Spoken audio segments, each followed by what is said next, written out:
No news is news, and I am especially happy today because today we have a Cubs victory, a wild card victory, going on to the division, going up against Milwaukee. It's going to be a nice long week of watching more Cubs flavor from this Chicago guy here. We just were looking at Nick Fuentes and his show. Drop it over on Rumble or Cozy TV if you want to watch the end of that rant. He seems a little aggressively upset tonight. I think you got to kind of stir shit up if you're bored. For me, I'm not bored. I got other little entertainments going on. For me, it was all about the Cubs. The Cubs tonight were enough of a distraction from all of the boring rhetoric of the government shutdown for me to be in a joyful mood with you tonight. But the one thing that I will say about watching the Cubs win that wild card game is that this was my first experience with the new version of baseball in a elimination playoff game scenario. And the amount of replays for baseball made no sense. To be honest, the amount of replays for baseball made me realize how retarded it is to say that we need a replay, instant replay for baseball. Why would you need an instant replay for baseball when there's an umpire standing right there? There's a human being standing right there. If the human being got it wrong, 9 times out of 10, the camera from on top of the stadium zooming in on it isn't going to come up with a different result. Just saying. Now, as far as the pitching goes, I'm kind of on board, but I'm kind of like, what's that going to be like? Because I just experienced a Cubs victory that was 3-0, should have been 4-0 after a weird replay scenario. And again, like, what are we talking about here? Like replays in baseball. This is the weirdest shit ever because then you have a bunch of like people like me that are like, oh, that's a makeup call. And it's like there should be makeup calls in baseball for challenged replays that went wrong. And almost every challenged replay they did was like, oh, wow, well, that's really close. I guess it's going to stand with what they said. It's like, yeah, because the guy is standing right there. He's been doing this his whole life. Anyway, Cubs squeaked through. They definitely played it like the Cubs will play it. Black cat and all. It was a wild one. It was a wild one. It was a scary one. There were people on second and first base. And yeah. We made it happen. Pop fly to center field. Made it happen. Going to the division against Milwaukee. I don't know what's next here. I don't know if we lose it all the mojo. But I'm hoping we keep it up. Because if we do somehow get past the division round, then basically the reason I'm bringing this up in this news podcast is because then the Kanye, the Nick Fuentes, the me, the Charlie Kirk, all represent one Chicago Cubs in the National League pennant race. Is it a pennant? Is that what you get? You get a National League and an AL pennant? I'm not really sure. Remember to drop chats when you hear me say retarded shit. Okay, guys, and with that said, another reminder, I am a one-man band. So, again, I'm going to check right here to make sure that my show is operating correctly.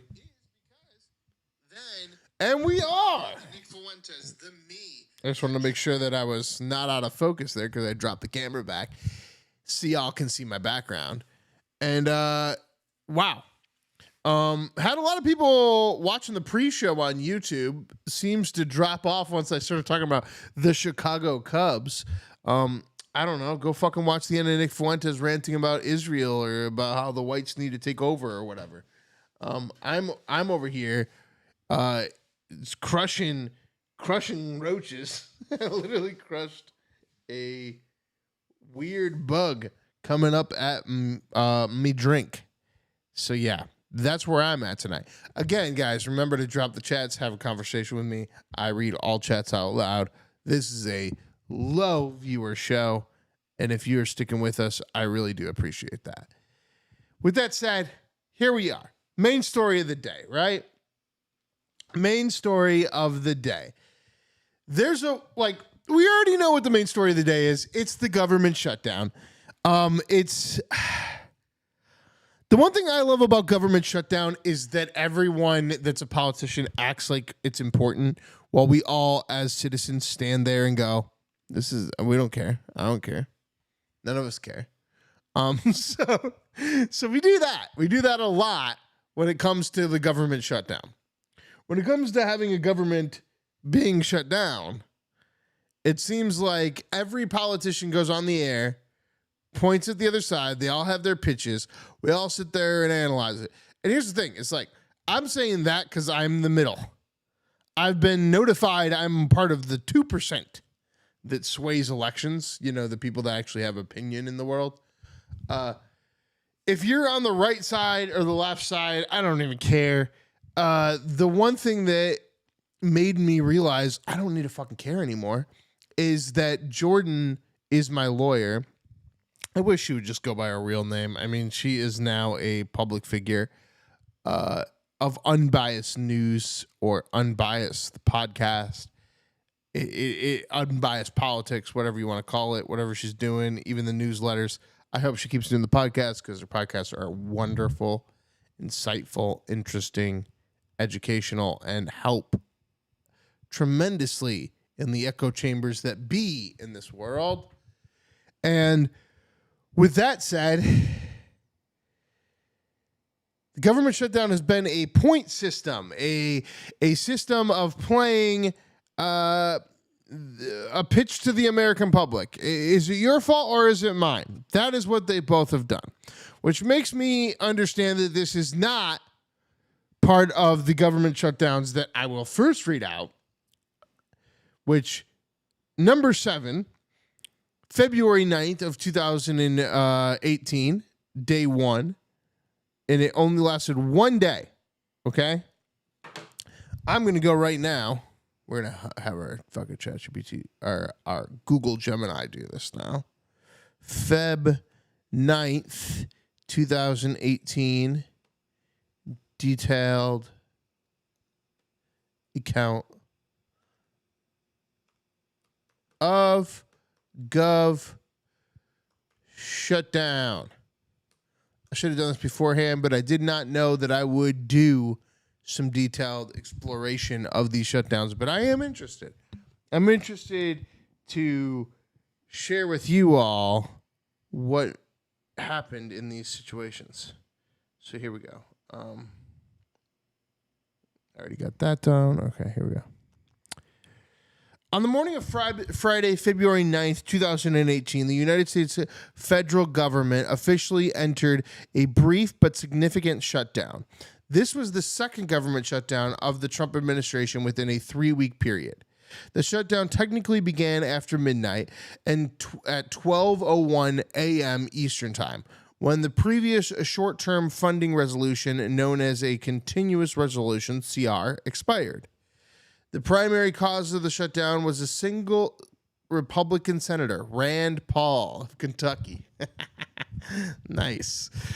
Who objected to the bipartisan budget deal that was set for a vote in the Senate. Senator Rand Paul initiated a filibuster, holding up the vote for several hours into the night by delivering a lengthy speech on the Senate floor. He argued passionately against the proposed budget, stating that it would lead to massive increase in the national debt and obliterate the spending caps that Republicans had long advocated for. His central argument was that both Democrats and Republicans were physically irresponsible. While Senator Rand Paul's protest delayed the proceedings, there was broad bipartisan support of the underlying budget agreement. The deal negotiated by Senator Senate Majority Leader Mitch McConnell and Senate Minority Leader Chuck Schumer proposed to increase both military and domestic spending by approximately $300 billion over 2 years, over just 2 years. So $150 billion in a year. That's it. No shit, Rand Paul was protesting it. Come on, guys. You got to understand. There's a reason that Rand Paul, my political interest started with the 2012 Ron Paul presidential campaign. I think at my core, I was just fundamentally independent. I always as an under 18er, even like when we had our mock election in the 8th grade between Mitt Romney and George Bush, my entire family would say we have to vote for George Bush, but everybody at your school will say differently. And obviously, at my school, Mr. Kennedy won because he was the anti-war candidate and he was not a bigot and a jerk. So there was that that I dealt with and grew up in. But at that time, I was interested in Ralph Nader. And I actually wrote in my vote in 8th grade for Ralph Nader and tried to advocate for other people to do the same, because wouldn't it be really cool if Ralph Nader did that? And he choked a chicken, and he's all for seatbelt safety, and he is for the positivity of like legalizing drugs and other things. And so in 8th grade, doesn't that seem pretty cool? And like 2 of my friends said like, yeah, we'll do it. And then they didn't. And then that was it. So that's how I realized that in 8th grade. And then when I became like a senior in high school, going into 2009 is when I graduated and became 18, able legally to vote. So my first presidential election was 2012. And so I started right there in Iowa as a door knocker and a phone caller, helping Ron Paul. And the reason I was helping Ron Paul is because I feel like I pushed against the norm. And yeah, to see that the one other shutdown was Rand Paul, it makes sense to me. I respect this shutdown, okay? I respect the shutdown of February 9th. This was a valid shutdown. This goes in the yes column, okay? The shutdown itself was remarkably short. The pre-dawn hours of February 9th, after Senator Paul's time expired, the Senate moved forward with the vote. The bipartisan budget to give the government $150 billion a year. Remember, okay? The bipartisan budget deal passed the Senate with a strong majority of 71 to 28. The legislation was then quickly sent to the House of Representatives.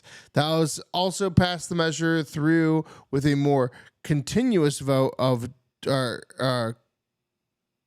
contentious vote of 240 to 186. A significant number of conservative Republicans and liberal Democrats voted against the bill for different reasons. Maybe because it was spending $150 billion a year. President Trump then signed the bill into law at approximately 8:30 a.m. Eastern Time, officially ending the shutdown after it lasted for about 8 to 9 hours. Although the shutdown was very brief, the Office of Management and Budget, OMB, that's easier, the Office of Management and Budget, OMB, had technically issued an order for federal agencies to close down non-essential operations overnight. Because the shutdown was resolved before the start of the business day for most federal employees, its practical impact on the public and government services was minimal compared to more prolonged shutdowns. Okay. And now we're here with our shutdown number 6, okay? This is number 6 on the ranking of, or our second shutdown. This is a 3-day shutdown, and this was January 20th to January 23rd of 2018. So this was another Trump shutdown, okay? So I'm gonna ask Gemini here to the shutdown of the Jan 20th, 2018. So that first one that we looked at, I actually agree with. I'm definitely a staunch Rand Paul supporter, and I'm a staunch believer that like we shouldn't spend $150 billion a year. So, in new spending, if we're gonna downsize the fucking government, let's just fucking do it. All right. This shutdown here should last the longest. We should just continue to shut down the government. Also, I heard about the legalization and the understanding of how this came to be, because if you guys don't know, this used to not happen, okay? Up until 1975, this couldn't happen. The executive branch pretty much had control over the budget. After that, from 1975 to like the late 80s, 90s, there wasn't really a strong argument for not paying things during furlough, during this situation, like during the shutdown. They were like, this is just our negotiation there. Then there was a lawyer that pretty much argued like you can't give money that doesn't exist yet based on like future circumstance. And from that point moving forward, it became a leverage point, which is where we're at now. And now we're at the point where everybody knows it's a leverage point, and the Democrats and the Republicans both are going to try to spend significant amounts of like real campaign money to try to convince us that one side is actually the reason for the shutdown. And then after that first week, I'm assuming they'll collect their data and they'll see, nobody thinks the Republicans are actually shutting the government down. And then they have to just cave and do their vote. But as far as our most historic, most interesting shutdowns to date, here's our second one here, okay? Now, that first one, remember, that was in 2019, was it? It was definitely a Trump one. Feb 9th, 2000. Oh, no. Feb 19th, 2018. 2018. That was a 2018 one, and I agree with that one because I agree with Rand Paul that we shouldn't be spending $150 billion a year when everybody's like, let's just do it. Okay. The next one we got here is the DACA shutdown. That's what it's called. The January 20th to 22nd, 2018. The U.S. federal government shut down at midnight Eastern time on Saturday, January 20th, 2018, precisely on the first anniversary of President Donald Trump's inauguration. The shutdown lasted for 3 days through the weekend and into the following Monday before a resolution was reached. Cause of the shutdown: immigration and DACA. Okay. The central conflict leading to the shutdown was the intense disagreement over the fate of the Deferred Act for Childhood Arrivals, DACA program. The DACA was an Obama-era immigration, so a Democrat-led immigration policy that granted temporary protection from deportation and work authorization to hundreds of thousands of undocumented immigrants who were brought to the U.S. as children, often referred to as, quote, dreamers. Okay, I don't agree with the minority trying to leverage the majority ever. So I'm already against this one. This is a Democrat shill version of a fucking shutdown. I'm not Republican or Democrat. We already discussed that. But again, I am going to stand on principle here. This one's going to definitely be a bullshit one. Let's get the rest of it. I feel like this one is mostly like we're going to show that like when Trump's president, then the government shuts down. He was only president for a year and the government shut down. Okay, whatever, man. In September 2017, Donald Trump was announced announced the recession of DACA and gave Congress until March 2018 to pass a legislative solution. Democrats in the Senate, led by Minority Leader Chuck Schumer, insisted that any government funding bill must include a prominent legislative fix for DACA recipients. Republicans, led by Senator Majority Leader Mitch McConnell, and the White House, controlled by an unfiltered Republican government, refused to tie DACA protections to the government funding measure. Makes sense, okay? So it's kind of like what we're doing right now. This one's very much similar to what we're doing right now. The House of Representatives passed a short-term funding bill on January 18th to keep the government open until the 16th. However, in the Senate, the bill required 60 votes to overcome the filibuster. It's the same exact thing that's happening right now. Late on the evening of Friday the 19th, the vote was held, and it failed to reach the 60-vote threshold, falling short with a 50 to 49 vote. This failure, I'm guessing that was party line. The failure to pass a funding resolution triggered the shutdown at midnight. Key events during the shutdown. Political blame game. Here we are. So we're right back to exactly where we were during the first official Trump shutdown. The second valid Trump shutdown was actually like a Rand Paul stand, and that actually makes sense because like why give $150 billion a year? This shit though, very similar to what we're in right now. Political blame game. The shutdown immediately kicked off a weekend of intense partisan finger pointing. President Trump and Republicans branded it the Schumer shutdown. Dude, literally in the pre-show calling it the Schumer shutdown. They're literally in the pre-show calling it the Schumer shutdown. Wow. We are right back here, arguing that Democrats were holding government funding and the military hostage, same words again, over the unrelated immigration issue. Democrats fired back, placing the blame on the Republican intransigent and their failure to govern despite controlling the White House and both houses of Congress. Weekend stalemate. Over the weekend of January 20th, 21st, senators and both parties engaged in negotiations but remained at a public impasse. Minimal public impact. Because of the shutdown occurred over a weekend, the immediate practical impact of the public and most federal workers were limited. However, an estimated 692,900 federal workers were technically furloughed. The Trump administration, that's crazy if that's how many people were actually furloughed during the week during this thing.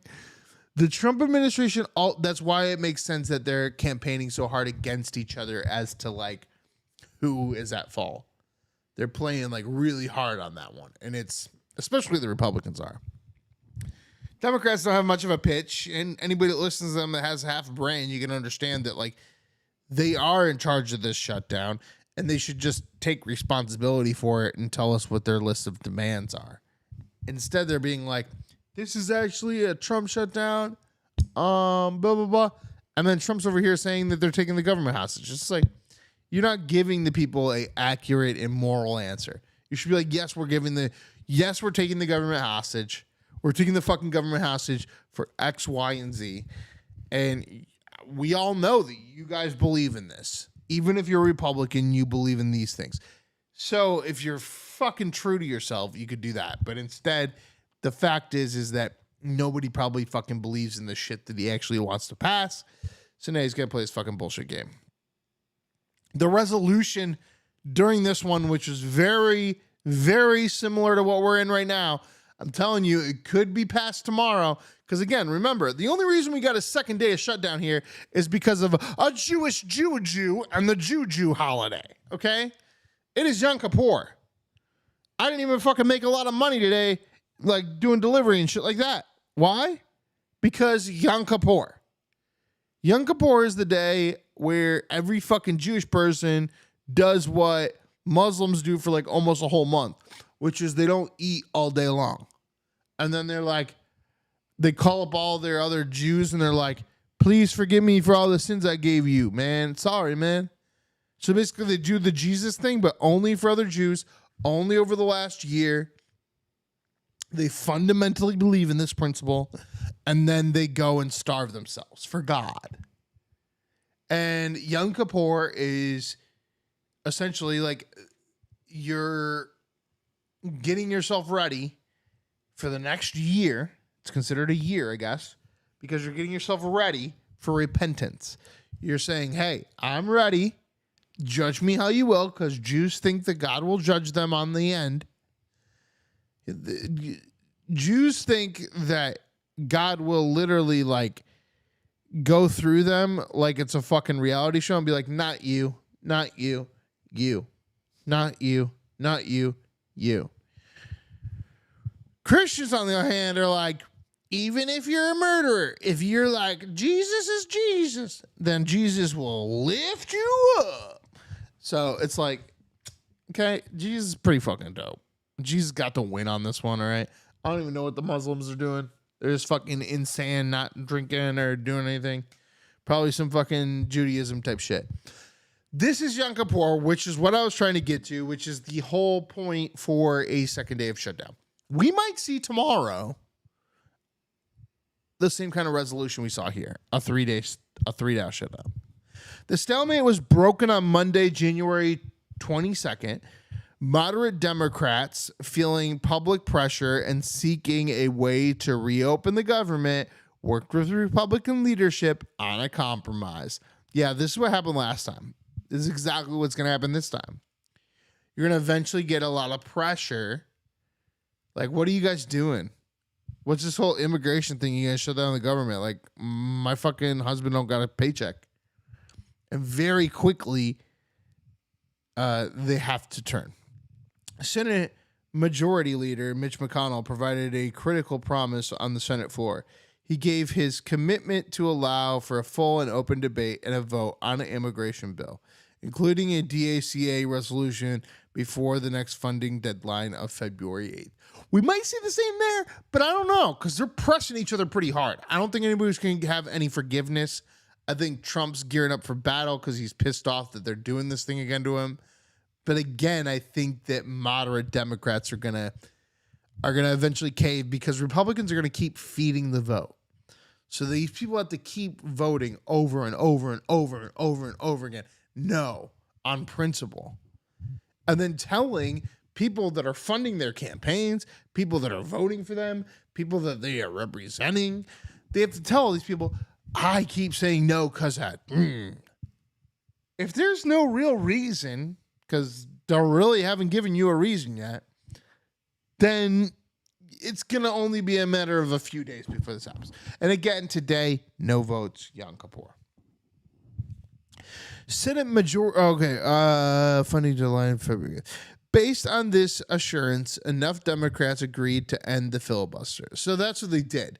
They said, hey, we'll do this before the end of December. I promise. I'll say it publicly. It's exactly what they're going to do here. This is a 7-week continuing resolution. However, the Republicans have already said that to them.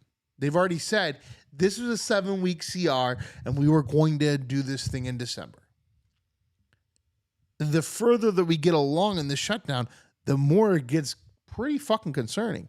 But again, the lobby hasn't come through. The Karens haven't come through from the national parks and everything else. Haven't come through and said, yes, please stand on healthcare. No, I think pretty quickly the tables are gonna turn on this new one. The same way they did during this first Trump one. It's a matter of a label to place on Trump, a badge of honor, so to speak.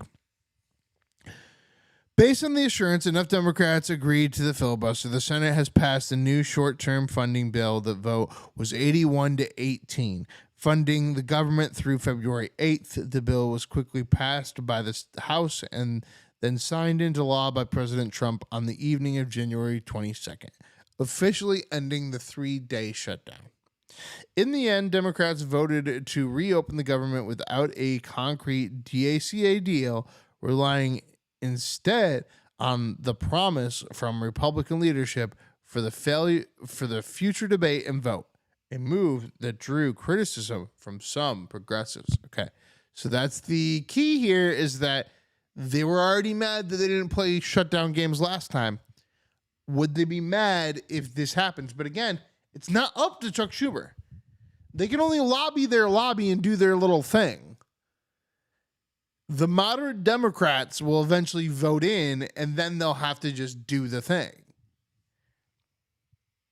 And then Kuhn, of course, will come forward and say, we will help you, blah, blah, blah. We're not bad. We're not evil, blah, blah, blah.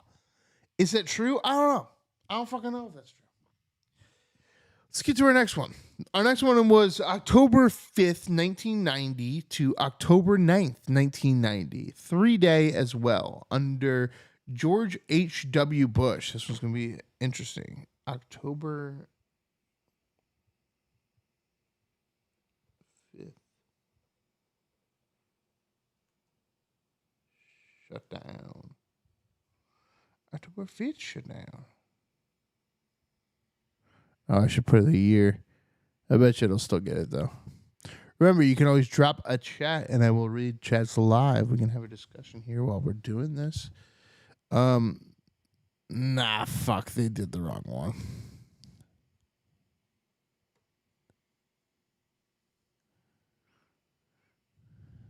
It was like in 2023? Nah, there wasn't one. But this is what was going on. Trumpet. Chill out, all right? Chill out, Gemini, on giving me your liberal propaganda, all right? I've already worked you through, and I've already put in the notes. Stop being fucking liberal. All right. Here we go. Correction, you were right. October 5th, 1990 actually was a shutdown. Yeah, fucking shut the fuck up with your affirmation. Sick of the goddamn bots and their affirmation. They need to stop. The chat bots need to stop acting like people. They need to stop confirming things and, I'm sorry. Fucking dude. Like, if you're going to keep making these chat bots apologize to me every time that I correct them, then you got to give me something so that I can just smack a bitch. Because this is really smackable material. All right? The Columbus weekend shutdown of 1990, the 3-day shutdown from Saturday, October 6th to Monday, October 8th. Ooh, during October 7th. Remember, October 7th, watch fucking Matt McCusker's fucking comedy special. If you don't, then you should jump off a goddamn cliff. That's all I got to say. Because comedy is gold, and Matt McCusker is gold, and October 7th is not gold. So let's all go watch Matt McCusker. Was the culmination of a high-stakes budget battle between President George H.W. Bush and the Democratic-controlled Congress. A battle that fractured both political parties. Oh, here we go. Juicy shit. Same thing as last time, right? But again, only 3 days so far. We're still here. Cause. Read my lips versus the deficit. The central conflict was a collusion between a famous campaign promise and a dire fiscal reality. During the 1988 presidential campaign, George H.W. Bush famously pledged, "Read my lips, no new taxes." However, by 1990, the nation was facing a large and growing budget deficit, triggering requirements for massive automatic spending cuts under the Graham-Raymond-Hollings Balanced Budget Act. That's the gayest name for an act I've ever heard of. By September 30th, the day before the new fiscal year, leaders of both parties and the White House announced that they had reached a deal to cut the deficit by nearly $500 billion. This is in 1990. Can we? Over 5 years, which, again, is $100 billion a year, had reached a deal to cut the deficit by $100 billion a year in 1990, and a combination of spending cuts and $134 billion in new taxes. So they cut the budget by $100 billion a year in 1990, and they introduced $134 billion in new tax cuts or in new taxes. And here we are, and the last one we did in our generation, they're like 150 billion a year. Let's go for it. New $150 billion we pay. Instead, 134 billion in new taxes. But in that 5 years, 100 billion each year to the fucking government.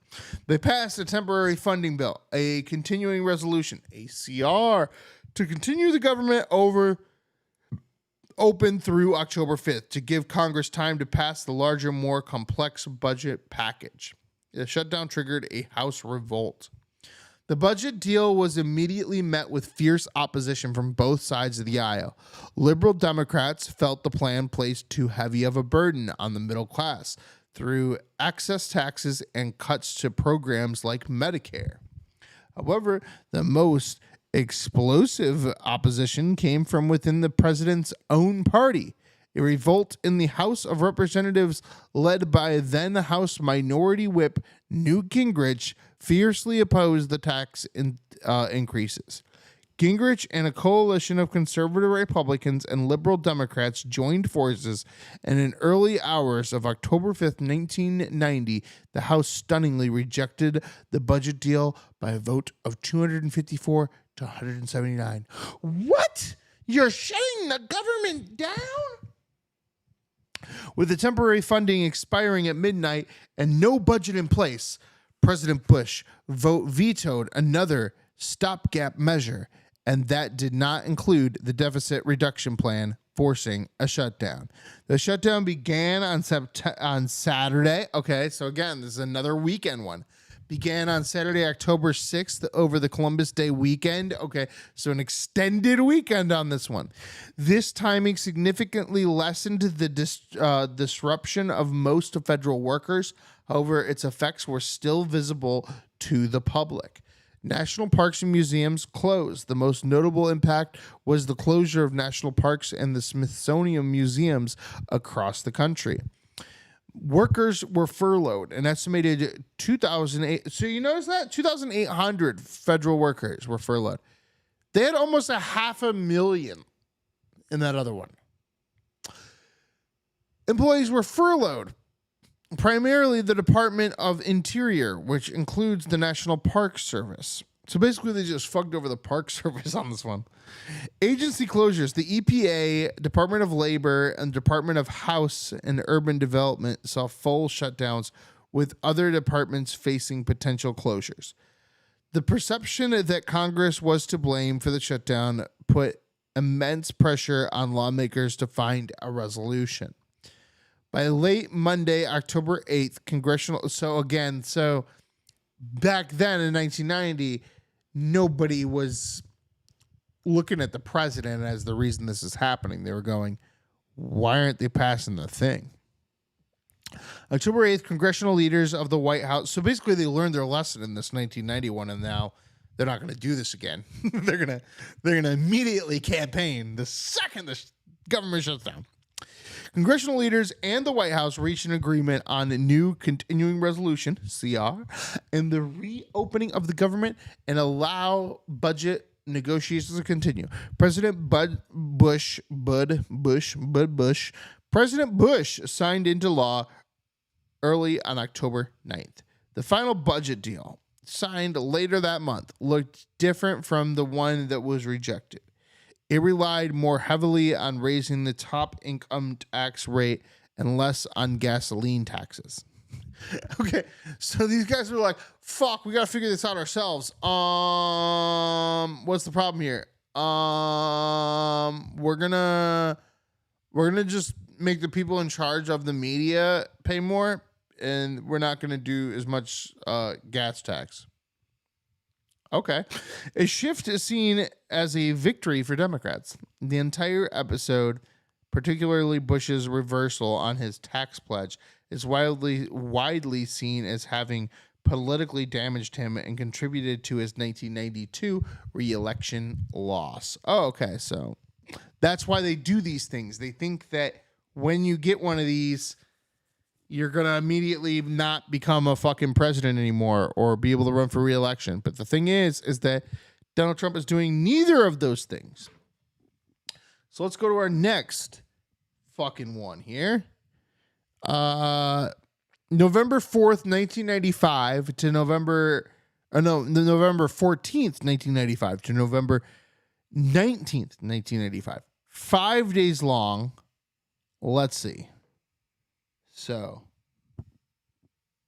November 14th, 1995.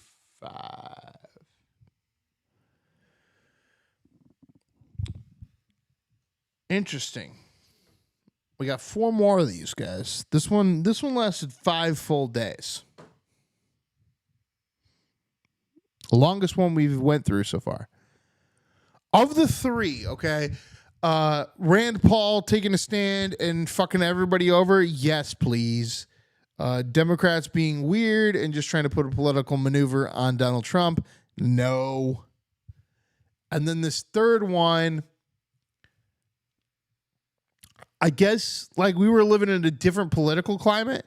They've now manipulated us into thinking that we're never raising our taxes.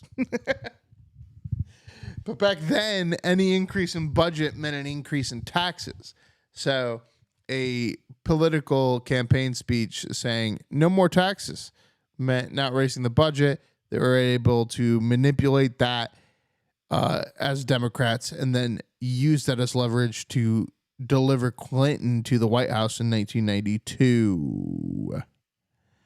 All right. 1995 shutdown, though, which was 5 days long. This is longer than the other ones.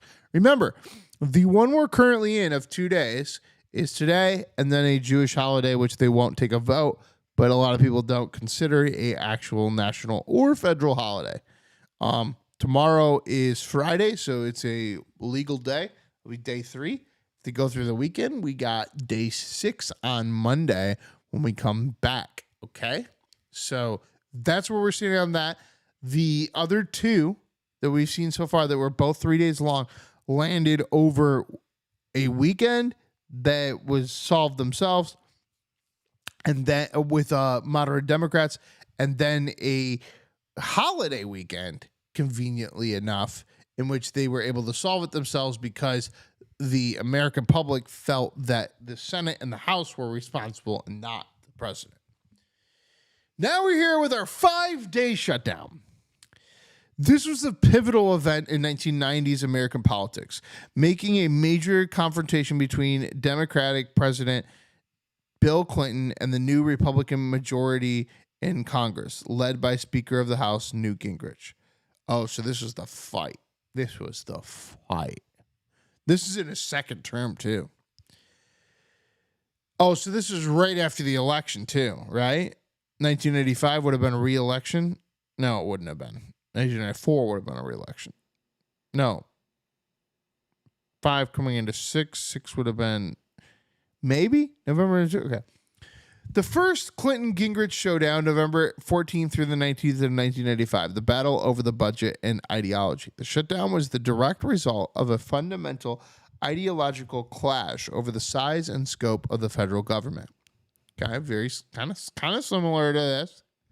The Republican Revolution of 1994 had swept a new aggressive and fiscally conservative majority into both the House and the Senate for the first time in 40 years. Speaker Gingrich, with his contract with America, was determined to pass a balanced budget within 7 years.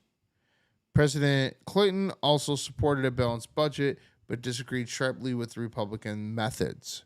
The significant conflict came to a head over a continuing resolution, CR, a temporary spending bill needed to keep the government funding while the large budget negotiations continued. So this is very similar in that fashion. They were still negotiating shit, but they needed to do this right now. Republicans, so basically this is when Republicans did what the Democrats did. That's what 1995 was, which was 5 days long. Republicans attached several controversial conditions to the CR, which they knew Clinton would oppose. These included, so this is exactly what they're doing right now. what the Democrats are doing right now. Republicans were doing this in 1995. 1, increased Medicare premiums. The CR included a provision to raise Medicare Part B premiums for seniors. 2, use of CBO projections. It demanded that the president submit a 7-year balanced budget proposal using the economic assumptions of the more pessimistic Congressional Budget Office, CBO, not the administration's more optimistic Office of Management and Budget, OMB. Oh, so they wanted to like control his budget. They wanted to control his budget. They wanted to get rid of Medicare and stopgap spending cuts. It included spending cuts for several federal programs, including education and the environment. Okay. So back right where we started, but this was the Republicans doing it. The Republican strategy was to use the must-pass federal funding bill as leverage to force President Clinton to accept their policy priorities. Clinton viewed these conditions as an attempt to force his hand on a major policy changes outside the normal budget practices and described it as a legislative blackmail. So, terrorism, blackmail, same fucking shit. Yes, this is exactly the Republican version of what's happening right now. The shutdown triggered the veto. On Monday, November 13th, 1985, President Clinton formally vetoed the Republican-backed continuing resolution. Whoa. That's interesting. So, Clinton, the president, is actually the person that stopped this. So they were able to get this through Congress, and he vetoed the bill once it was already through Congress. Everybody had already agreed, and Clinton was like, fuck you. He stated that he would not be forced to accept cuts to Medicare, Medicaid, education, and the environment under the threat of a shutdown. In his vetoed message, he said, "Today, the Republican Congress is trying to use the full faith and credit of the United States as a tool of political blackmail." Dude, they got it through Congress. Why? You had to veto it. It is a profound and disservice to the American people to play this kind of game with their government and their future. That's a crazy response. With no funding mechanism in place, the federal government officially began to shut down on 12:01 a.m. Eastern Time on Tuesday, November 14th. Okay, so this is a month later in the year, sort of towards the holidays, getting towards that Thanksgiving area, but was during the middle of the week, actually on the same day as ours, on a Tuesday. Impact of the shutdown. This was the full-scale government shutdown in 1990s, and the impact was significant and widespread. Furloughs, approximately 800,000 federal... Whoa, that's the deepest one we've seen so far. 800,000 federal workers were deemed non-essential and were sent home without pay. Sent home without pay. Woo! Services halted. A wide range of government functions ceased. Applications for passports and visas were halted. Whoa, what the hell was going on in the 1995 one, guys? This is crazy. They shut down the embassy and everything. They didn't know how to bullshit back then. They were just like, all right, close down the government, close down the government. The National Institute of Health stopped accepting new payments for clinical trials. The work of many federal law enforcement agencies was curtailed. Visible closures. National parks, monuments, Smithsonian museums were closed to the public, creating some of the most visible symbols of the shutdown. Veteran services impacted. Payments to veterans were delayed. Okay, delayed. All right, delayed. Chill out. The resolution and aftermath. Let's see here.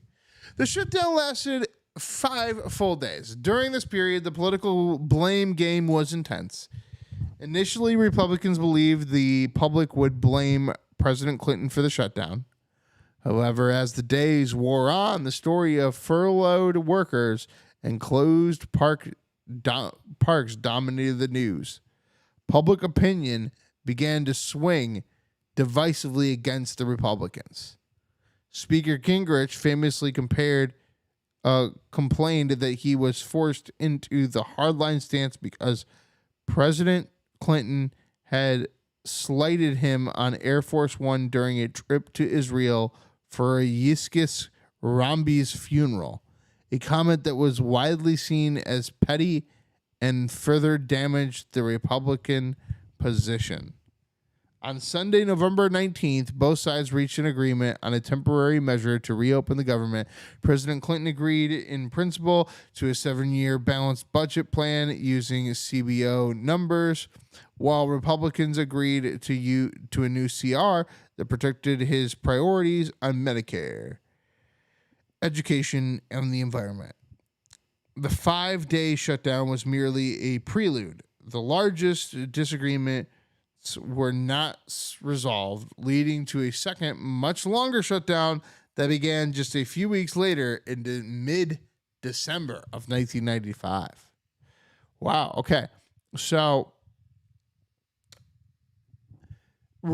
the people, so basically the Chuck Schumers of this situation thought that they had the upper hand on the president, same as this position, except that the Democrats don't have the Senate and the House, so they even have a harder hill to climb here. And the public, within 5 days, beated them down to an agreement. Now, we have to see where the rest of this leads as we go into our bigger ones here. And as far as my opinion on this 5-day shutdown, I'm going to say, yeah, fuck this shutdown, because this was the president of the United States shutting the government down. That was insane. And I don't agree with the principle of Mr. Clinton, because, again, if the Senate and the House are able to vote a bill through for a budget, I think you should be able to pass that without a veto. And if you have a veto, you should you got to do a lot more explaining than that. Our next one is October 1st of 2013. Okay, so this is exactly when ours started, since we're on day 2, and it went 16 full days. So let's see what we got here. October 1st of 2013. So this started the same exact day as the shutdown that we're in right now. And to recap here, first shutdown, a filibuster by Mr. Rand Paul, a fucking true Mr. Smith goes to Washington moment. Go fucking Rand Paul, total in support of it. End result, $150 billion a year spent on the budget. So $150 billion a year in new taxes for us. Then we got January 20th, which was 3 days long. And in that January 20th, that was basically like a ha-ha, Trump, we got you. You are now shutting the government down. And then they turned the government back over because moderate Democrats were like, what are you doing, Chuck Schumer? I got to open the government back up. Might happen on this one. Same way.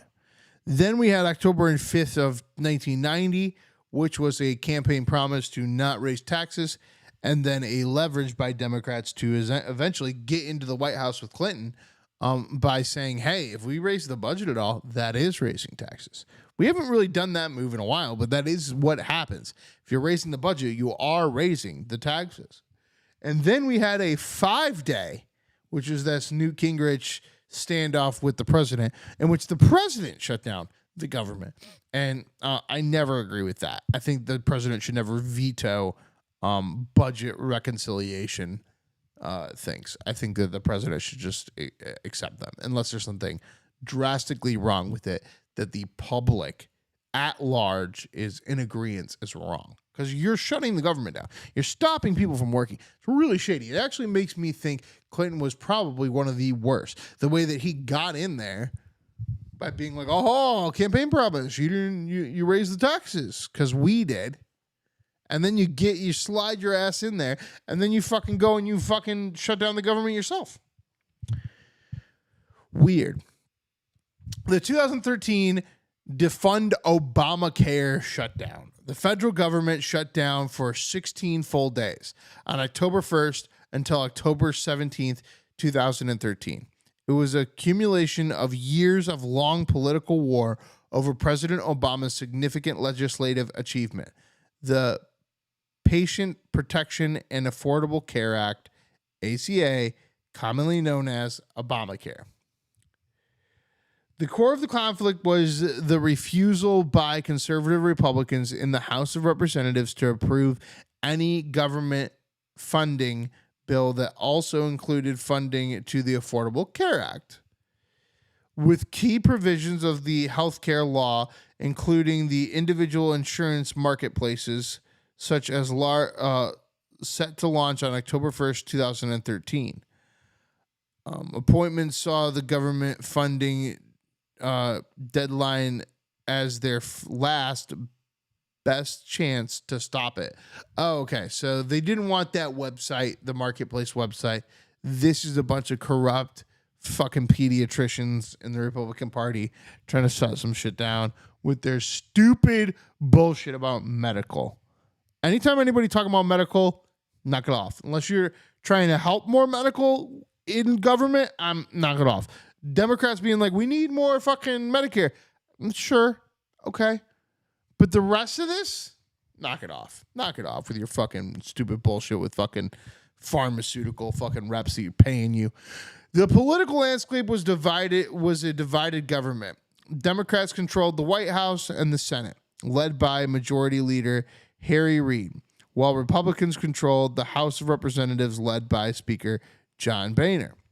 The strategy, championed by a group of hardline conservatives in the House and promoted heavily by Senator Ted Cruz of Texas in the Senate, was to use the must-pass continuing resolution, CR, as leverage.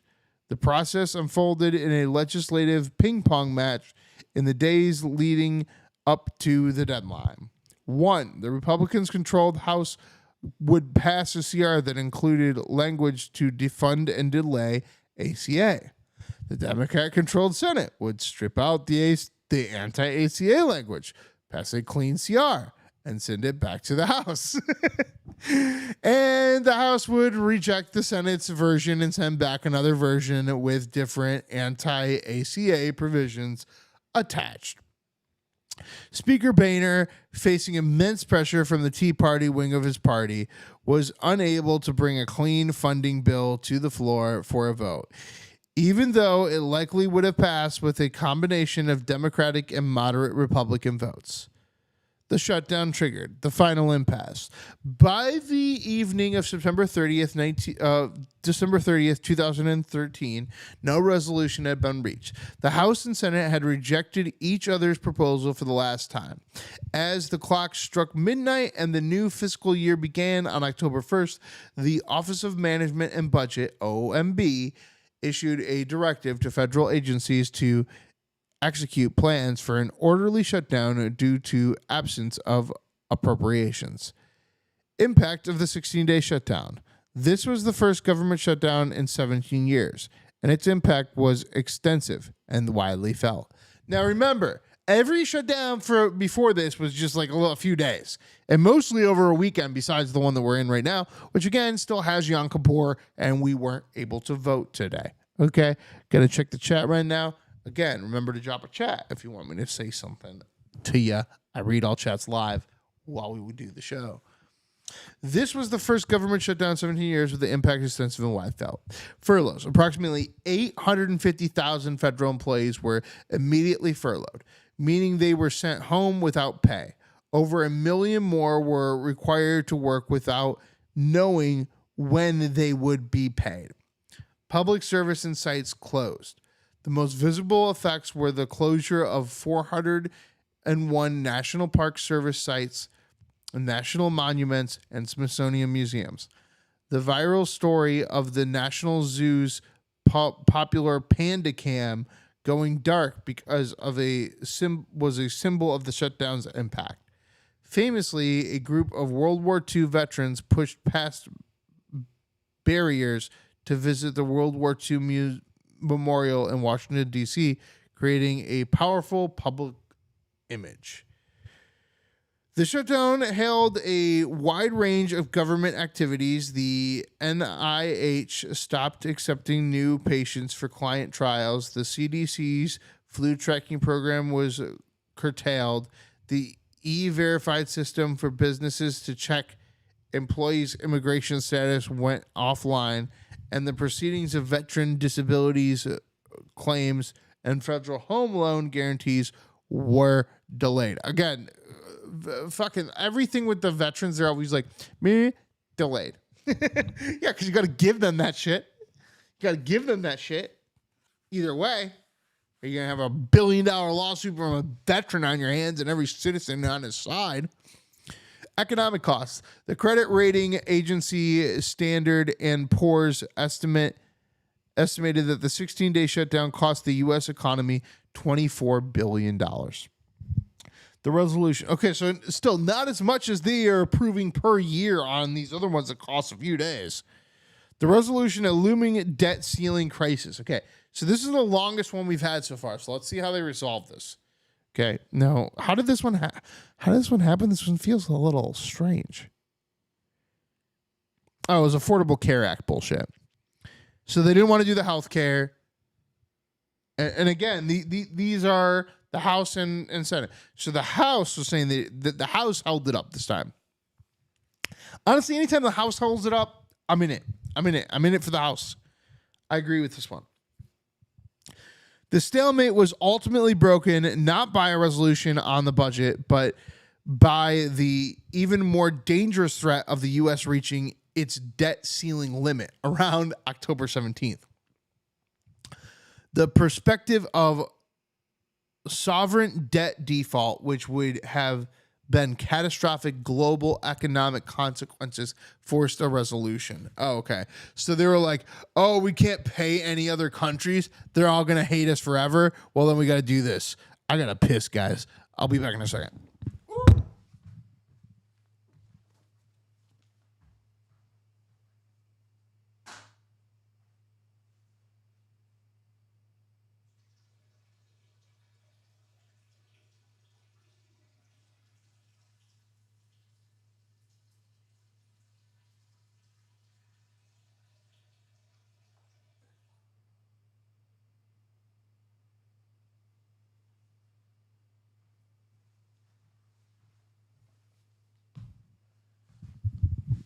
All right, here we go.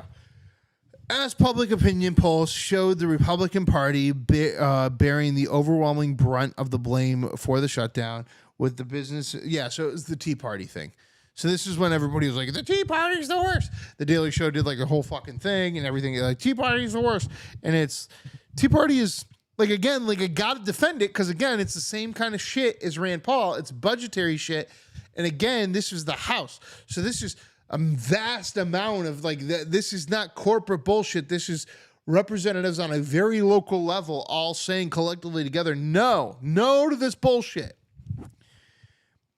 As a political, Speaker Boehner's position became untenable. On October 16th, the Senate passed a bipartisan deal to end the standoff. Later that night, the House passed the measure, with Speaker Boehner relying on Democratic votes to get it over the finish line. President Obama signed the bill into law shortly after midnight on October 17th, ending both the shutdown and the immediate debt ceiling crisis.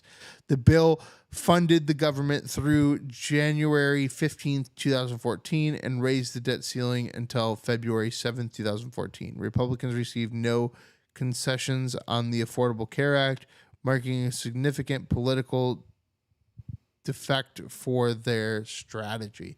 Oh, okay. So wait, how did they end up just agreeing?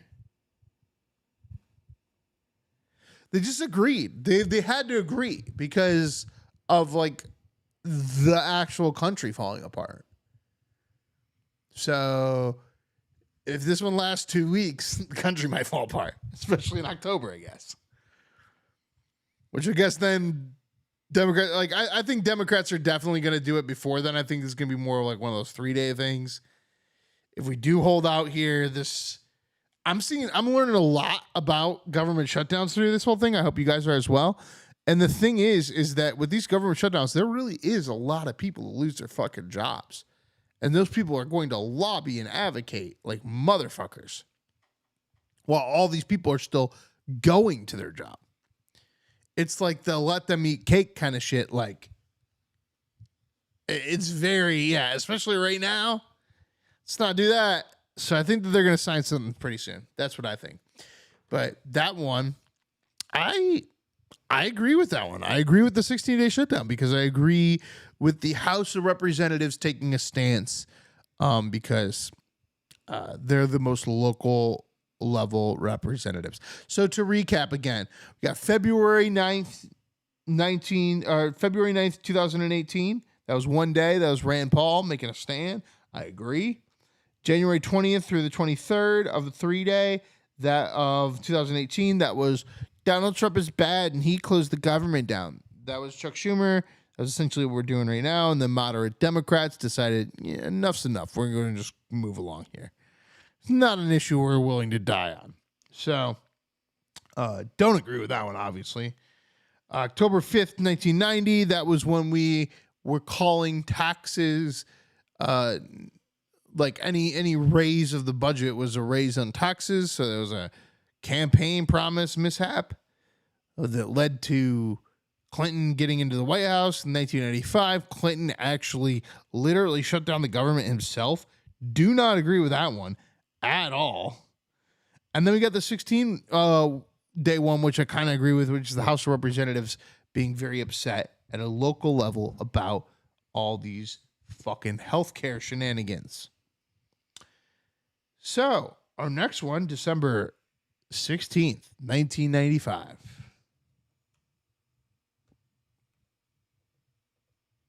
And we've already heard a little bit about this one because they said that this was the Newt Gingrich Clinton situation, except they just moved that, they did that little chip away.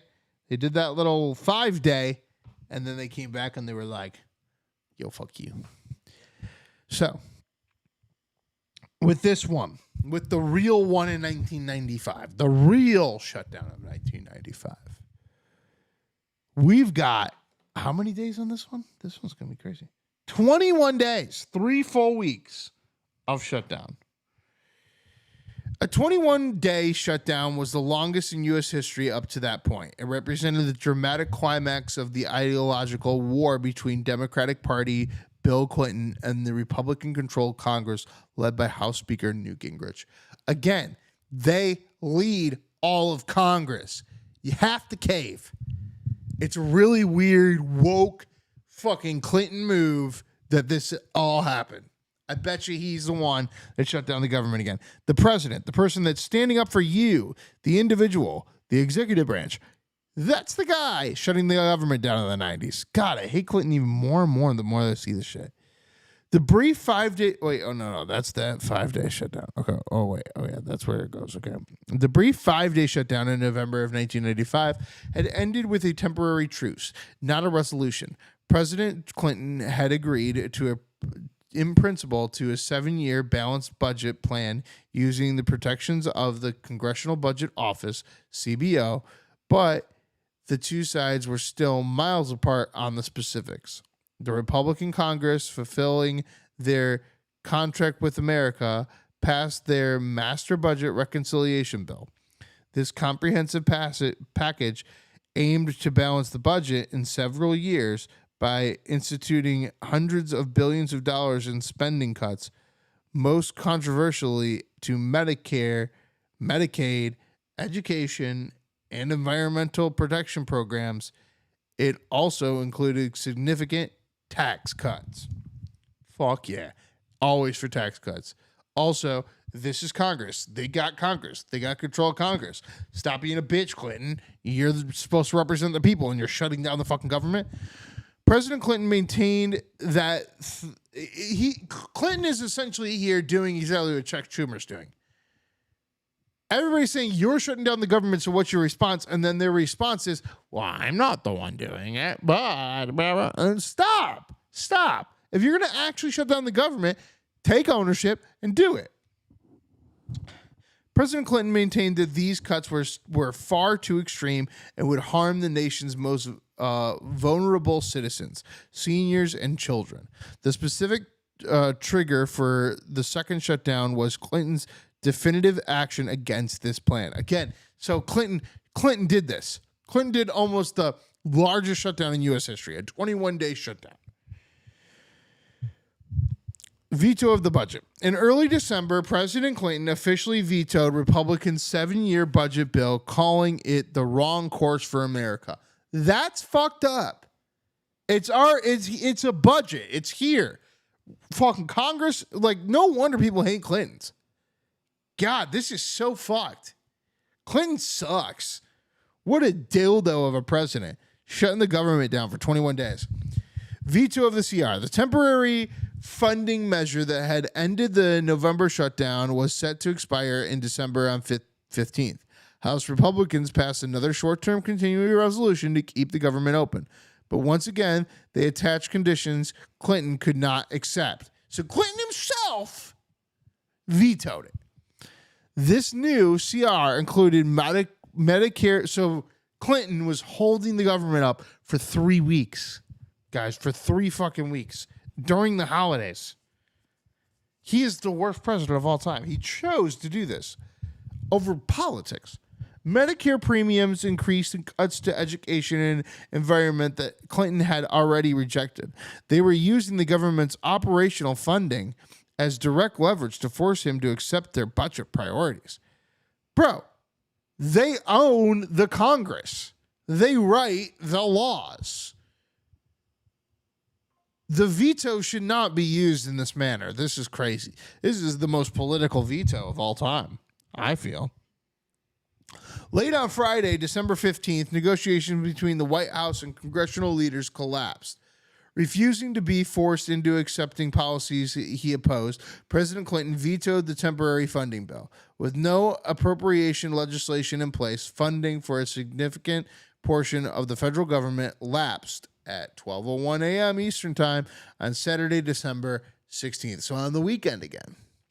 Impact of the 21-day shutdown. Because the Congress had managed to pass some individual appropriation bills in the interim, this shutdown was technically a partial one. Okay. Put the asterisks on it all. Showmanship available every time. Getting up here, a 3-week shutdown, but it wasn't really a shutdown. However, it was far more disruptive and long-lasting than the November shutdown. Obviously, but it's not as big because look at this. An estimated 284,000 federal workers. 800,000 on these other ones. 284,000 on this one. They knew what they were doing. Were furloughed. Hundreds of thousands of more were deemed essential and forced to work without pay through their holiday season. The shutdown spanned the entire Christmas and New Year's period, adding an emotional and financial strain in federal workers and their families. Yeah, that is really weird. To be like, I'm standing on this moral prince. How did he get away with this? And he already ran for re-election too. So I don't know, man. This is crazy. Talk about media blackout. Fucking Clinton destroyed Christmas and nobody cared. The impact was severe. Processing of applications for passports and visas stopped for all but emergency cases. Stranding travelers. Whoa, that's crazy. During the holidays too. Toxic waste cleanup work at 609 Superfund sites. At 609 Superfund sites were halted. Federal health and safety inspections stopped. The processing of veteran benefits were delayed. Again, delayed. Public opinion, which was already siding with president after the November shutdown, swung even more decisively against the Republicans. This is crazy. This is a total media manipulation. The president of the United States is like, I am principled, and we do not believe these things. And it's like, but you have the numbers in the Senate and the House to do it. It shows you that it's all a game and it can always be a game. That's crazy. Wow, that's crazy. The public opinion, which was already swung. Okay, President Clinton successfully framed the debate as him protecting cherished programs like Medicare and extremist cuts. How? While Speaker Gingrich and the Republicans were portrayed as uncompromising ideologues willing to shut down the government to get their way. That is crazy. And they had their bill. They clearly didn't campaign the right way on this. Wow. No wonder we never heard from Newt Gingrich after this one. If I was a Republican back then and I was any kind of advocate towards this at all, I would have been like, it passed the House, which has this amount of fucking members from both sides. It passed the Senate, which has this amount of members from both sides. All of these people, all 1,000, that's the anecdote. All fucking 800 and whatever lawmakers, the president is deciding on his own merit to shut down the government because he does not like the laws that the lawmakers that you elected are making. The 800 and something. He is shutting us down as well as you down. That's what they should have done. They definitely didn't do that, and that's why this fucking happened. So Clinton fucking bullshit. The turning point came from a political and public pressure on the Republican leadership became unbearable. In early January 1996, a massive blizzard hit the East Coast. Paralyzing Washington, D.C., Republicans tried to use the blizzard as a reason to reopen the government, but the optics backfired, making them look desperate. Finally, acknowledging defeat, Speaker Gingrich and Senator Majority Leader Bob Dole relented. On January 6, 1996, Congress passed a clean continuing resolution, CR, to allow federal workers to return to their jobs, which President Clinton promptly signed. This officially ended. They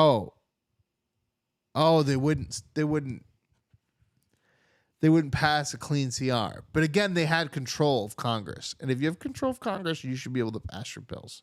But again, like, president is there for a reason. He's supposed to stand up to those things.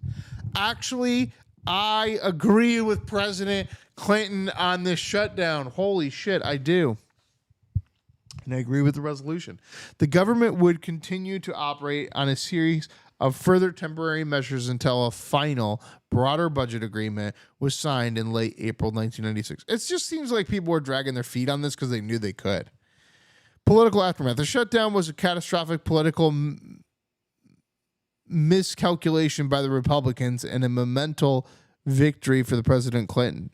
He was seen as a reasonable adult who stood firm against the extremist Congress. A perception that dramatically revived his presidency and set the stage for his landslide re-election victory later that year. Oh my God. So he hadn't even won yet the re-election.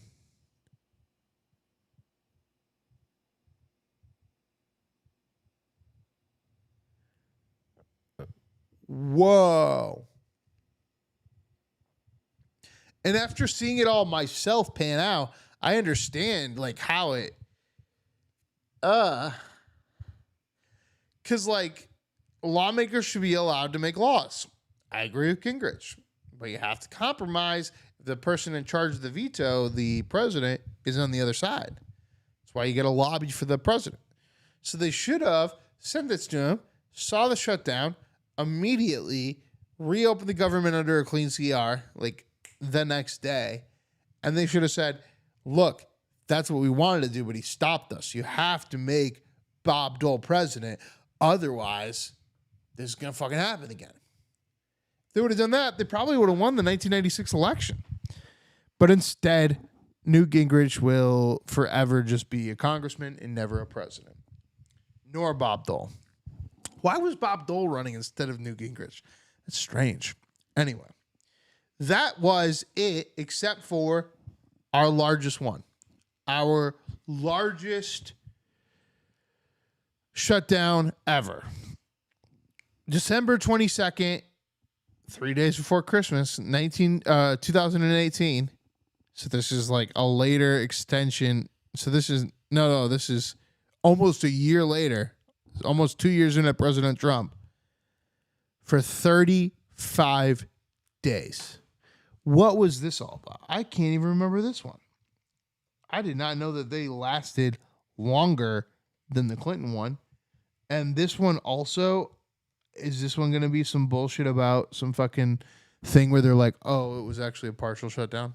Because if that's the case, because like right now, that Obama shutdown, that was insane.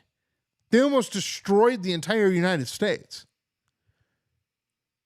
This other one, 21 days, but they already had everything else figured out, and they were just trying to still negotiate, and then they lost it because obviously, the president's Democrat. He has a veto power. Why'd you do this? And press it in, be like, we just need to write our laws even though there's a veto power. No, man. Gotta fucking negotiate. All right, our longest one ever. The shutdown was and still is the longest in United States history, lasting 35 full days. It was a singular high-stakes standoff between President Trump and Democratic-controlled House of Representatives over funding for a wall on the U.S.-Mexico border. Okay, so the House was Democrat. It was repped by Democrats. Remember, this negotiation here, they don't have any power. This is going to be a 3-day thing. I'm telling you. You're going to get a few Democrats to finally lean in. Chuck Schumer ain't going to be able to lobby his side for healthcare. The answer is bullshit. Okay. The sole cause of the shutdown was President Donald Trump's demand that any government funding legislation include $5.7 billion in federal funding for the construction of a steel and concrete wall along the U.S.-Mexico border. Well, campaign promise, right? This had been a signature promise during the 2016 presidential campaign, obviously. Democrats led by Senator Minority Leader Chuck Schumer and soon-to-be House Speaker Nancy Pelosi flatly refused this demand. They called the proposed wall immoral, inefficient, and expensive, and offered a maximum of $1.3 billion for the general border security measures, such as technology upgrades and fencing, but explicitly not for a new concrete wall. And they should have, they started with 5.7. They gave them 1.3. They got to try to meet in the middle. If they end with $3 billion, everybody is a bullshit artist, and we are living in a fucking wrestling movie. The political context was critical. Republicans were in a lame duck session, controlling the White House, Senate, and House of Representatives. However, Democrats were set to take control of the House on January 3rd, 2019. President Trump and his conservative allies saw this as their last chance to secure wall funding before facing a divided government. In the days leading up to the shutdown, a crisis appeared to have been averted. The Senate unanimously passed a clean short-term funding bill, a continuing resolution, CR, that did not include the wall funding, believing President Trump would sign it. Oh, man. So his own House and his own Senate gave him a bill he didn't want, and he was like, go fuck yourself. Donald Trump is the ultimate politician. The politicians were trying to politician him, and he was like, fucking eat your own politician. However, after facing intense criticism from conservative media personalities and hardline members of the House Freedom Caucus for caving on his promise, President Trump abruptly reversed his position. He announced that he would not sign any bill that did not include funding for the wall. This forced House Republican leaders to scramble. On December 20th, the lame duck Republican-controlled House passed a new version of the funding bill that included Trump's $5.7 billion wall demand. This bill, however, had no chance of passing in the Senate, where it would have required 60 votes, including the support of several Democrats, with the House and Senate in a complete stalemate and the president refusing to sign the Senate's original bill.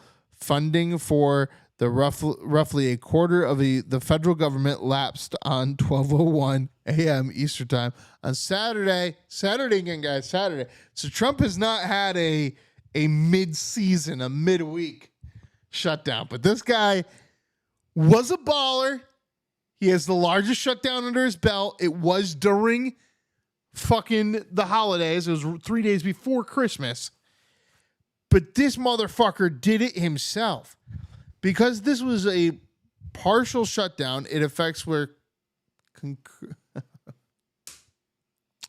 Again, so the largest shutdown is Obama. This is a partial shutdown. This is some bullshit again. Because this is a partial shutdown, its effects were considerate. Okay. Because it was a partial shutdown, its effects were concentrated in specific departments like Homeland Security, Justice, Interior, Agriculture, and State. But the length of the shutdown made its impact severe and widespread. Furloughs and lost pay. Approximately 800,000 federal workers were affected. About 380,000 were furloughed. Okay, so not the same as before. Not furloughing them all. While another 420,000 essential workers, including TSA agents, air traffic controllers, FBI agents, and Coast Guard personnel, were forced to work without pay for the entire 30-day period. As the shutdown dragged on, the financial strain on the unpaid created a growing crisis. TSA agents began calling in sick at high rates, leading to extremely long security lines at major airports. The FBI Agent Association warned that their work was being hampered. Most notably, the shutdown caused significant delays in air traffic control, which became the ultimate breaking point. The Coast Guard was the only branch of military to go without pay, as its funding falls under the Department of Homeland Security. National parks became scenes of chaos with overwhelming trash and sanitation issues as most staff were furloughed. Federal courts faced funding shortages. The IRS was forced to recall tens of thousands of workers without pay to process tax returns. The nonpartisan Congressional Budget Office, CBO, estimated that the 35-day shutdown primarily cost the U.S. economy $3 billion. Okay, so that's like nothing. No, $150 billion every fucking year, man, and delay another $8 billion in economic activity. On January 3rd, 2019, Democrats officially took control of the House. With Nancy Pelosi elected Speaker, the newly empowered House majority began passing multiple bills to reopen the government, pushing intense public pressure on President Trump and Senate Majority Leader Mitch McConnell, who refused to bring the bills up for a vote in the Senate without the president's support. The standoff finally broke on Friday, January 25th, 2019. That morning, mounting staff shortages at the FAA led to a temporary ground stop at New York LaGuardia's airport and delays at other major hubs, signaling that the nation's air travel system was on the brink of a major failure. Faced with this escalating and highly viable crisis, President Trump announced that he had reached a deal to reopen the government for 3 weeks with a new CR. Critically, the deal contained no funding for the border. It was a temporary retreat, allowing federal workers to receive back pay and creating a bipartisan committee to negotiate on border security. When the committee failed to produce a deal that included his desired wall funding, President Trump declared a national emergency at the border in February of 2019, an attempt to bypass Congress and divert military funds to build the wall. This move immediately forced numerous legal and political challenges. The shutdown itself ended as a significant political defeat for the president, who forced the longest government closure in history and ultimately did not receive the congressional appropriation he demanded. Okay, so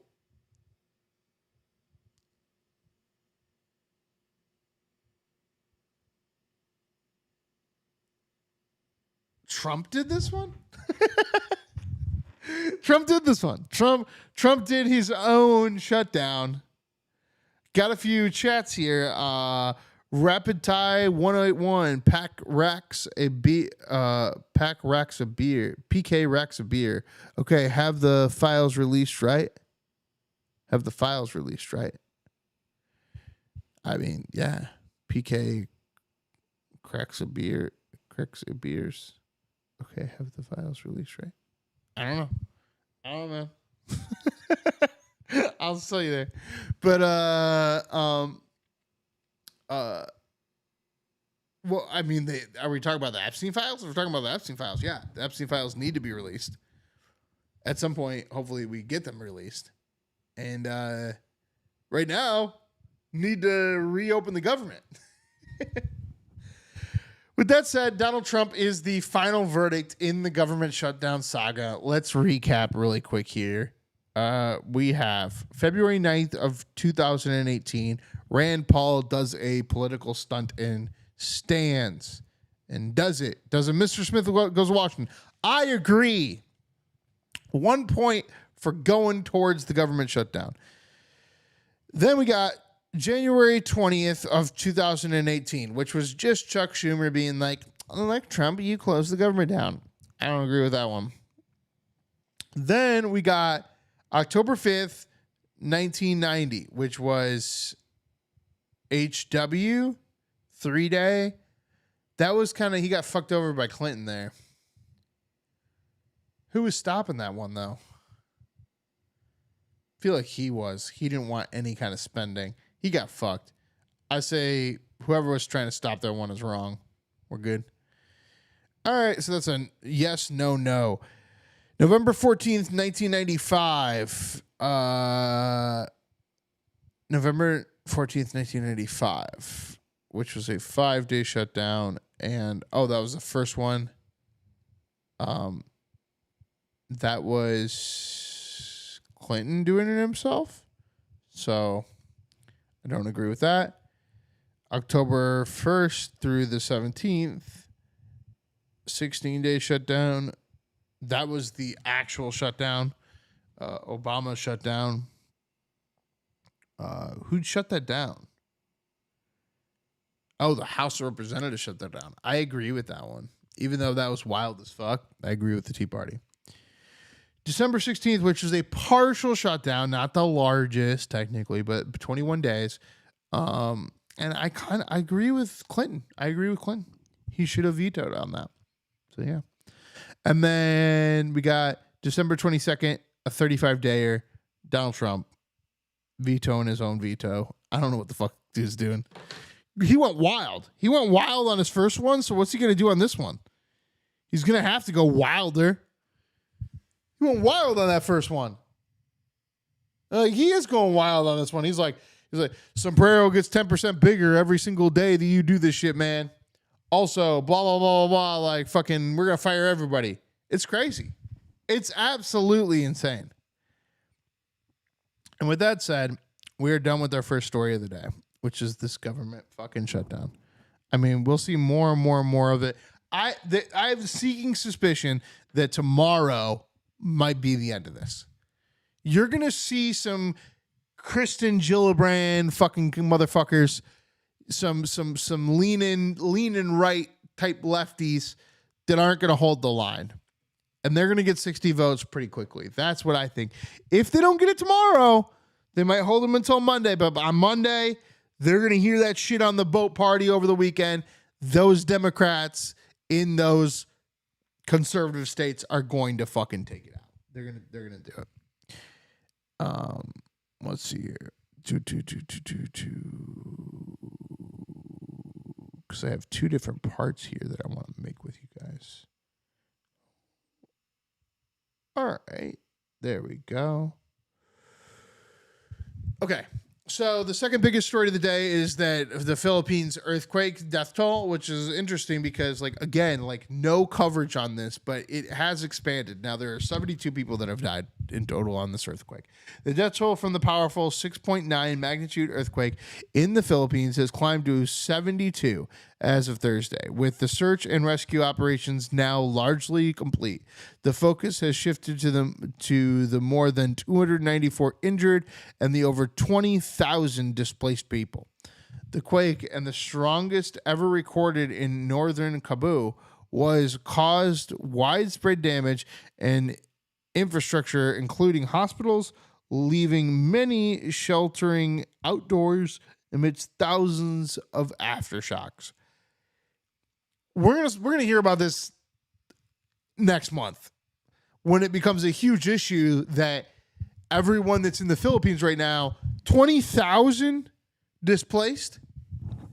That means some buildings really went up. Some hospitals, some stores, some lives really went up. And we're a few days out. And so while we're still counting the death toll, we're still worried about it being a hurricane or whatever the fuck it is, tsunami, whatever it is. Earthquake.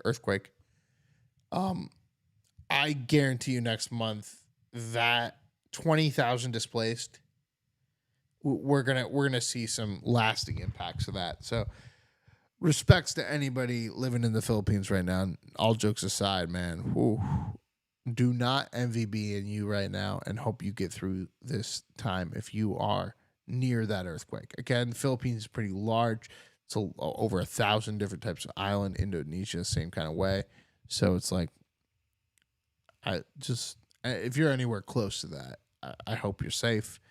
20,000 displaced. It seems like we're going to get another Naomi Watts movie out of this one. With that said, now we got to break down the two wars going on, because wars are still going on in the world for whatever fucking reason. I don't know why. Okay, now we get some clarification here. Where is the 17 trillion? Throw Epstein files at Trump. Argentina loves Trump, helpful, not helpful to the American farmers. All smoke. There's a lot of smoke and mirrors on both sides right now. Philippines, LOL. Australia, LOL. Yeah, dude, it's fucking all crazy. It's crazy right now out there. But yeah, I mean, all the smoke and mirrors and the show and dance, I think it's always the same thing. It's always to not talk about the Epstein files, which, pointing out, we did go through it. There's a 5-hour episode of me going through the birthday book, and we analyzed the first 80 pages. And I think this weekend I'm going to go back through that, and we're going to do at least 80 more pages, and eventually we're going to cover every single page of that birthday book. It was pretty incredible. We got through everybody that was part of the family of Epstein. We went through his birth certificate, all that stuff, and then we got through some of the girlfriend entries. But that's it so far. Seriously, yes. That's what we got for that. So please go check out that 5.5 hour rambling of me reading some AI as we scan through every single page of Epstein's birthday book. And again, part 2, probably tomorrow, I think. I did that last week on Friday. So I think probably tomorrow we will do the new Epstein one. Here we are. Story 3. Got to talk about the Middle East. So this is what's going on in the Middle East right now. Okay. This is the most up-to-date, accurate, cited version. I'm citing sources from the Egyptian Foreign Ministry, Al Jazeera, the Times of Israel, Israel Hamas, the Associated Press, Gaza Strip, anonymized sources from Hamas and sources familiar with negotiations and providing insight into multiple outlets of Hamas. This is what we got for you right now as we talk. As the deadline set by U.S. President Donald Trump approaches, Hamas is still formulating its official response to the latest ceasefire proposal. According to the Al Jazeera reporting, citing a Hamas political bureau member, the group will respond, quote, soon, and is discussing the plan with the goal of stopping the war. Mediators from Qatar, Egypt, and Turkey are intensely engaged in convincing Hamas to accept the deal.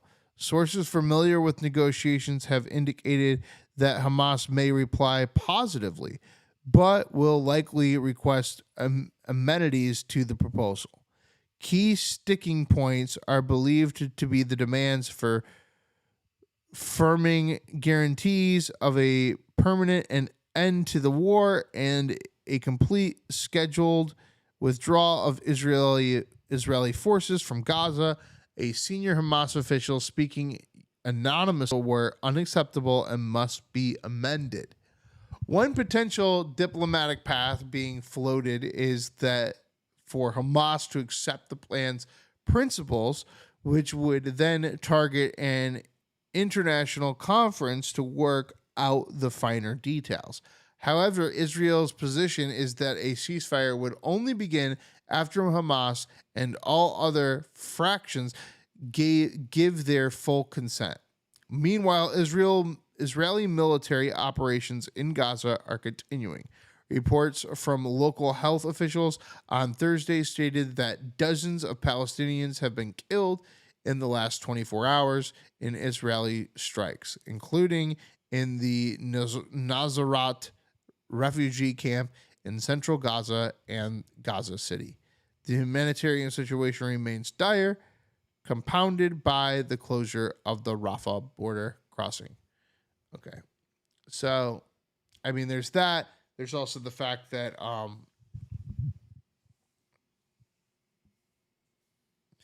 we talking about war PK? Are we talking about Pakistan? Is that what we're talking about? War PK. I lost 6 grandfathers in all wars. Fuck Trump. How about the dictators front line?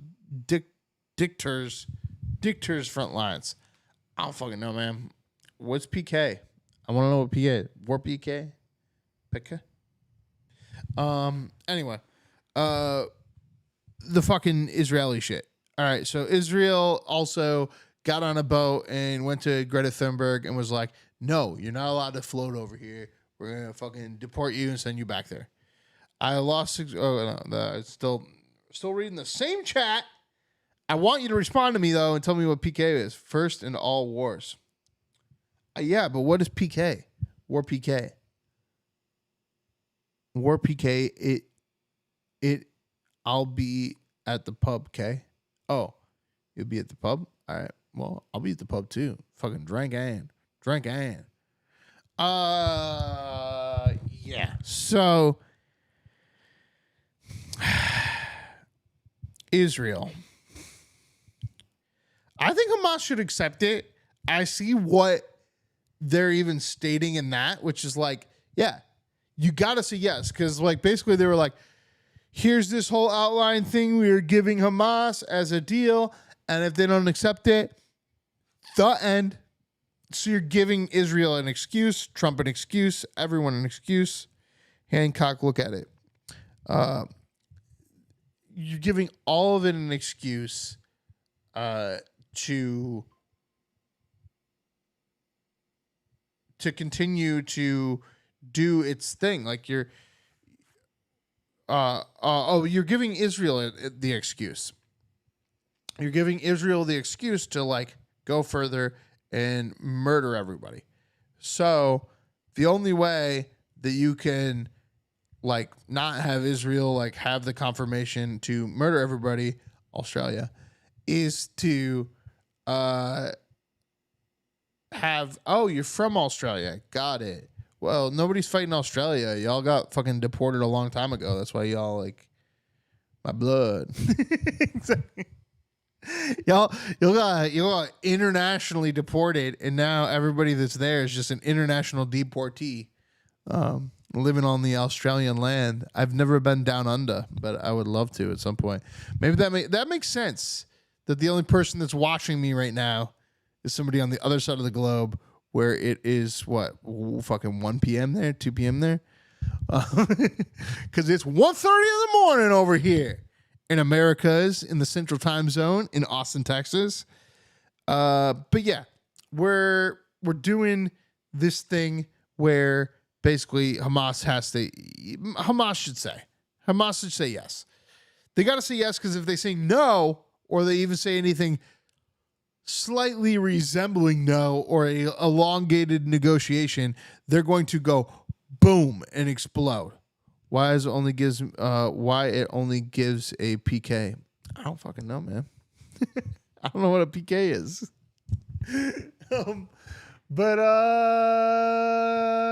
Yeah, the only way that fucking Hamas gets out of this thing is they gotta accept it. Because if Israel and Trump both are like, yo, do this or else. And like, are they really going to come back and say, or else what? Or are they going to just, you have to do it. You have to do it. You have to do the thing that you don't want to do. You say yes to Israel, and then you let everybody else make sure that Israel isn't fucking you over. That is, unless you are truly terrorists and you're not really the good guys, like we're all perceived to have alluded to at this point. And in that case, then please say no and watch Israel blow you up. All right. Now on to the other war. Okay. Now here's the thing with this other war. This one was a little bit more concerning to me. Last night, I left you where I read the fifth headline of the day, which is insane that it was the fifth headline.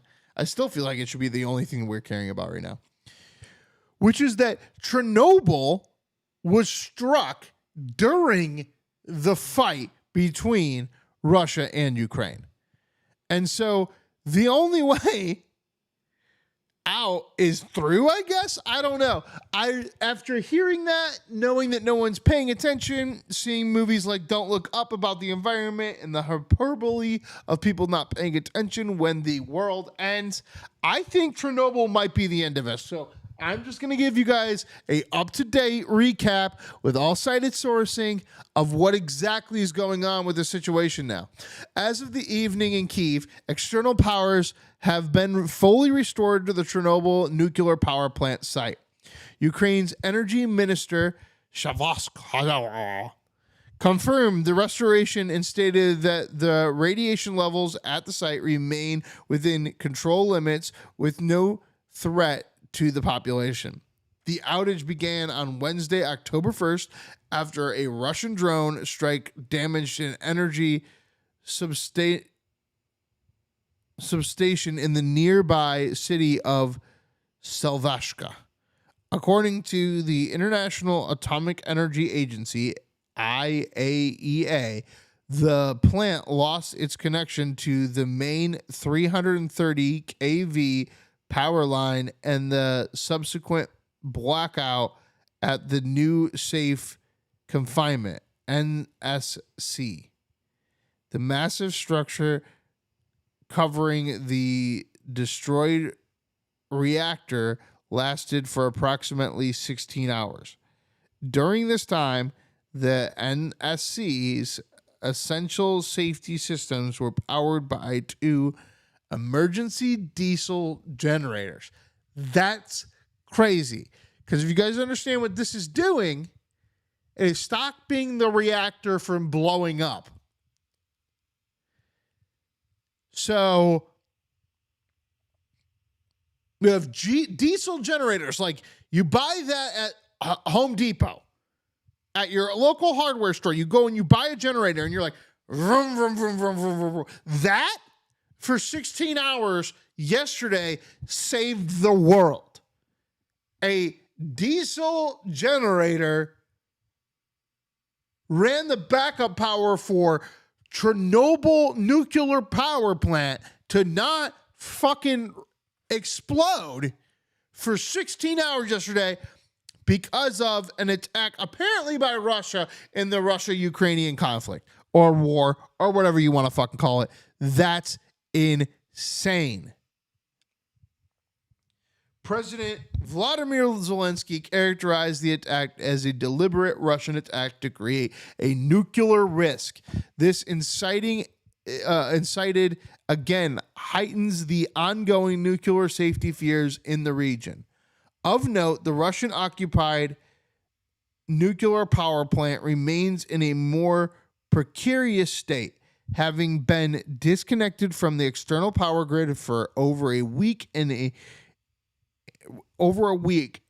relying entirely on its own emergency diesel generators. So this isn't, Jesus Christ. There are multiple nuclear power plants in the Russia-Ukrainian landscape of their war that are running on diesel backup generators to not destroy the world. Right now, October, as we speak, as we sit here and talk about government shutdowns in Israel and Netanyahu and Nick Fuentes and Candace Owens and who shot Charlie Kirk and Tucker Carlson's a CIA agent, there are multiple nuclear facilities in this war running on backup emergency diesel engines. That is fucking insane.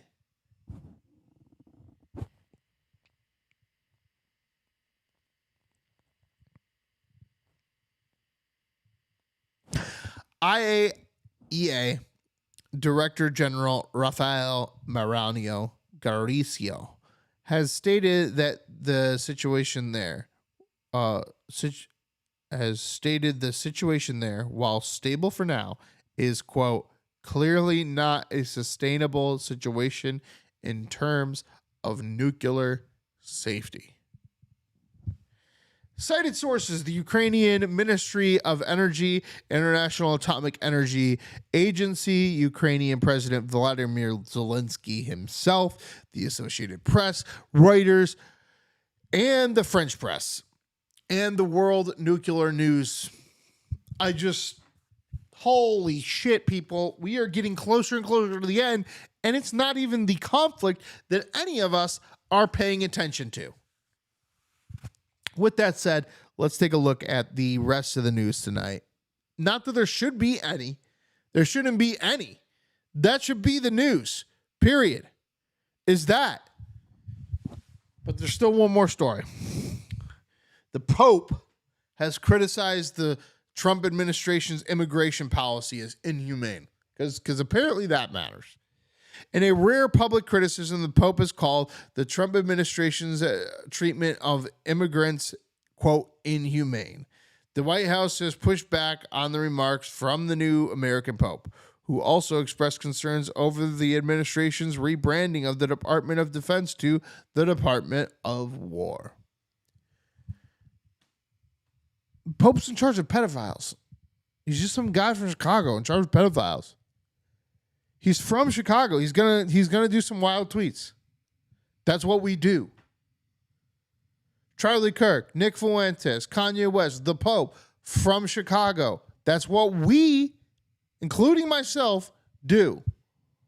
We say wild shit on the internet. Get over it. I'll see you guys tomorrow. We are definitely doing Epstein tomorrow. I'm definitely doing some Epstein tomorrow. I swear to God. Check in the chat real quick. The nuclear is y'all glowing and y'all watch face blue smiling. Nuclear problem is, it's a problem. Okay, history looking at camp. Nuclear waste is leaking into the sea. Iceland. Yeah, that is not. Trump has dementia like a father frat. Are we really worried about what Trump's saying when there's a nuclear disaster? Can we not just, there's multiple nuclear facilities in this war.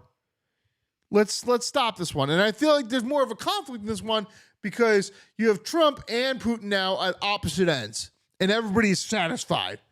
They're like, yeah, let's go get them. That's much worse than being like, the president is in cahoots with Israel, and we need to stop the American lobby from lobbying for this war. That's great. That's how we should always act. Stop every foreign lobby. But now we're all both gung-ho on the Ukraine thing? Dude, somebody in Ukraine is going to blow something up, and it's going to be an oops-a-daisy. And what are we going to do then? What are we going to do then? You can't just oops-a-daisy in the middle of a field. Well, I guess we already did it on a fucking island. We nuked the fucking Korea. That's why North Korea is a thing. Look that shit up. I'll see you tomorrow. Fucking Epstein tomorrow night for sure. Definitely going through like at least 20, 30 more pages. And please, if you haven't already, go check out that episode. I think it's called like AI Analyzes the Epstein birthday book. But first 1 through 30 or 1 through 80 we went through, which was incredibly interesting. And we will do that again this weekend, because what else are we going to talk about? The government shut down. Oh, the government's going to shut down. Oh no, the government's shutting down. Nobody cares. And so we will talk about